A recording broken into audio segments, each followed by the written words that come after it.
Big boss Malayalam season 6 ഇന്നത്തെ എപ്പിസോഡില് ലാലേട്ടൻ പ്രേക്ഷകരുടെ അഭിപ്രായ പ്രകാരം ഒരു കാര്യം അവിടെ അവരുടെ അടുത്ത് പറഞ്ഞു.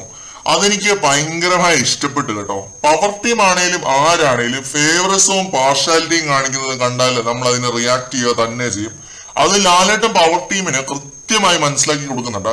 പ്രേക്ഷകർ നിങ്ങൾ ചെയ്യുന്ന എല്ലാ പക്ഷാഭേദവും അവിടെ കാണുന്നുണ്ട്. നിങ്ങളുടെ ഫേവറിസവും എല്ലാ കളികളും കാണുന്നുണ്ടെന്ന് ലാലേട്ടൻ കൃത്യമായിട്ട് പറയുന്നുണ്ട്. മെലോഡ്രാമ ടാസ്കില് പവർ ടീം ടണൽ ടീമിനെ വിജയിപ്പിച്ചതിന് പിന്നിലെ ഫേവറിസമാണ് ലാലേട്ടൻ മെയിൻ ആയിട്ടും ചോദ്യം ചെയ്തത്. ടണൽ ടീമിൽ ഉണ്ടായിരുന്ന അൻസിബയും ജാസ്മിനും തമ്മിൽ ഒരു കോർഡിനേഷനും അവരുടെ ആക്ടിൽ ഇല്ലായിരുന്നു എന്നത് നമ്മൾ ചൂണ്ടിക്കാണിച്ച ഒരു പോയിന്റ് ആണ്. അത് ലാലേട്ടൻ ജാസ്മിനോട് ചോദിക്കുന്നുണ്ട്, നിങ്ങൾ നല്ലപോലെ അഭിനയിച്ചോ, നിങ്ങളുടെ പെർഫോമൻസ് എങ്ങനെയുണ്ടായിരുന്നു, നല്ലതായിരുന്നു നിങ്ങൾ വിശ്വസിക്കുന്നുണ്ടോ എന്ന് ജാസ്മിനോട് ചോദിക്കുന്നുണ്ട്. ഏറ്റവും അധികം കോർഡിനേഷനും ടാസ്കിനെ കൃത്യമായി മനസ്സിലാക്കി പെർഫോം ചെയ്തതും ഡെൻ ടീം തന്നെയാണ്. ആ ടീമിലുള്ള ഗബ്രി, റസ്മിന്, അർജുൻ, അപ്സര ഇവരുടെ ആരുടെയും അഭിപ്രായങ്ങളോട് നമ്മൾ യോജിക്കാൻ പറ്റില്ലെങ്കിലും അവർ നല്ലത് ചെയ്താൽ നമ്മളത് അംഗീകരിക്കുക തന്നെ വേണം.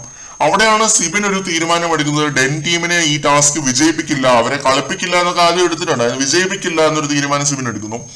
അതിനെയൊക്കെ ലാലേട്ടൻ ഇവിടെ ചോദ്യം ചെയ്യുന്നുണ്ട്. ഈ ഒരു വിഷയത്തില് ഞാൻ ഗബ്രിയുടെ ടീമിനൊപ്പം തന്നെയാണ് ഇപ്പോഴും. കാരണം ആ ടാസ്കില് അവരുടെ പെർഫോമൻസ് അതിഗംഭീരമാണ്. അതിലൊരു മാറ്റവും ഇല്ല. അതിഗംഭീരമായിട്ട് അവര് പെർഫോം ചെയ്തു. പക്ഷെ ടണൽ ടീമിനെയാണ് വിജയിപ്പിച്ചത്.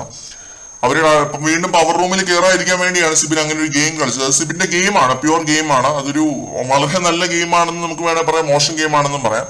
പക്ഷെ ഈ ടാസ്കില് നല്ലപോലെ കളിച്ചത് നമ്മുടെ ഗബ്രിയുടെ ടീം തന്നെയാണ്.